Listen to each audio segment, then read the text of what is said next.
tonight's learning, we're going to do it for a special dear friend of mine who's going through certain fertility procedures, and we're praying to God that everything should go with her smoothly and easily, and God should grant her and her husband a healthy pregnancy and baby. So tonight we're going to learn about the phrase of the book from the book of Pirkey Avot. This one is chapter 6, part of line 1. And it says, the secrets of the Torah are revealed to him. The secrets of the Torah are revealed to one who learns Torah lishma. The word lishma means leshem shamayim, and someone who's learning it for the sake of God and not just for himself. And only to one who learns Torah lishma. One does not reveal secrets except to someone who is beloved and trustworthy.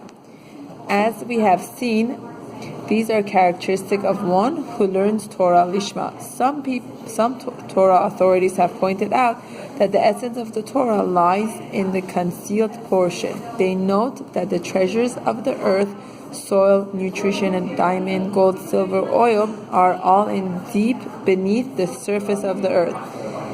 However, since one cannot walk or build on these, there is the earth's surface which provides the place for people and buildings. Similarly, the surface of the Torah, or its revealed portion, is accessible to all and allows us access to its hidden treasure.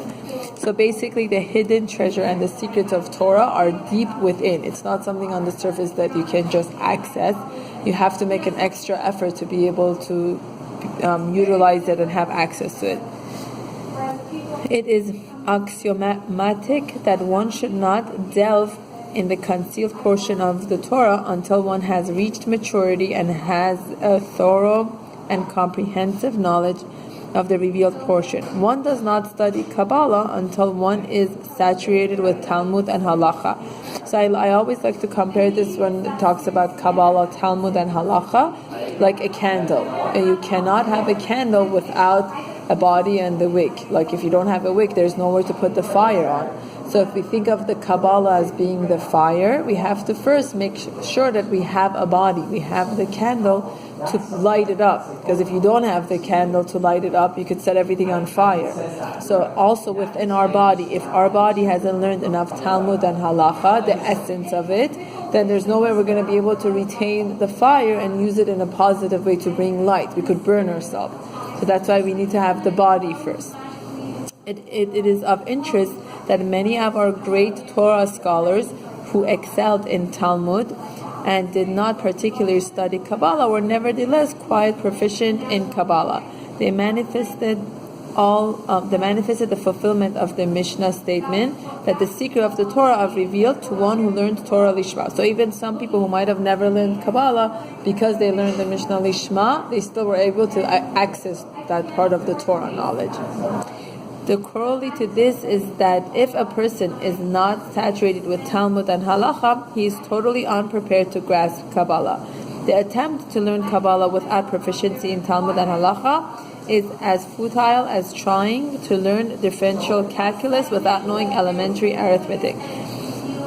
There seems to be a fascination with Kabbalah, and bookstores display many volumes on the subject. The word Kabbalah means to receive. True knowledge of Kabbalah was received from the competent teachers, and its transmission was from a teacher to student.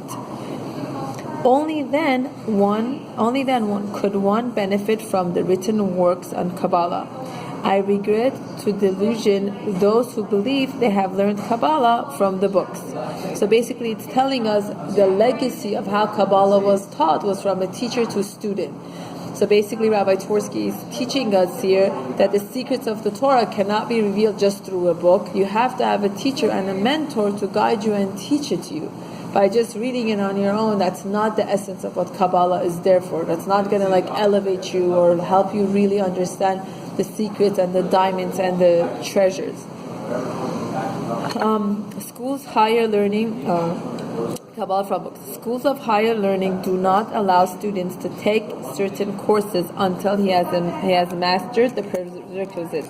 It is the same with Kabbalah. Oh, that's it.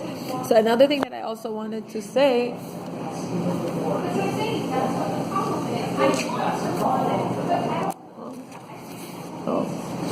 The other thing that I also wanted to add was that, they always compare the concept of like the age 40 with learning Kabbalah. So I was thinking to myself a while back is that when a person is born from birth until they're 20 years old, usually they're on a stage of being a child, being a baby, being a taker.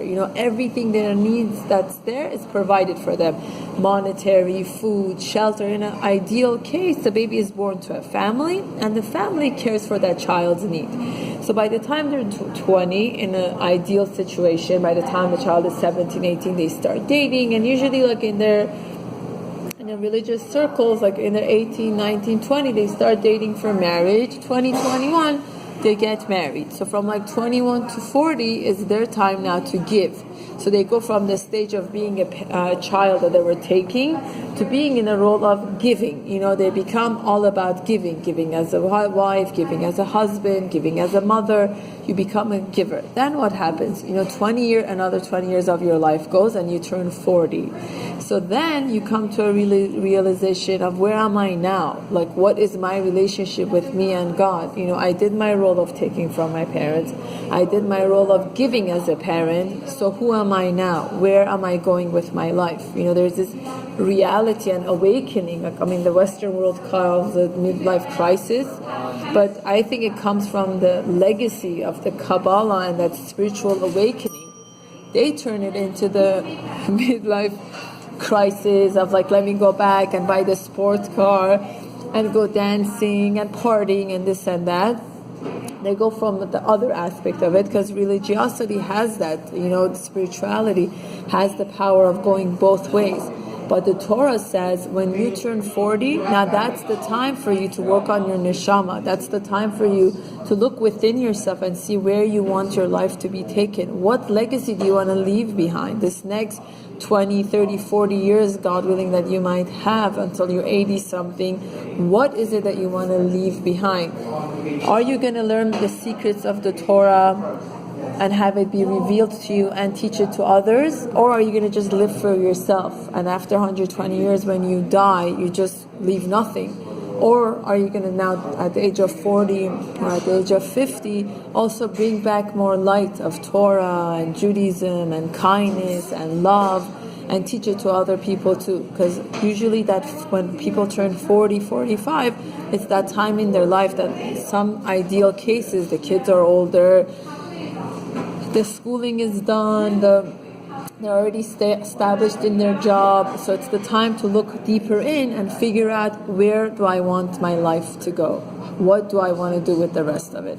Thank you for listening. I hope the Torah studies that we did should bring complete healing and refuah for everyone, and especially this precious friend of mine and her husband who are working on, God willing, Be'ezrat Hashem, conceiving a child. God should give them a healthy baby and pregnancy and whatever is good for them. Thank you for listening. This is Natalie Zangan.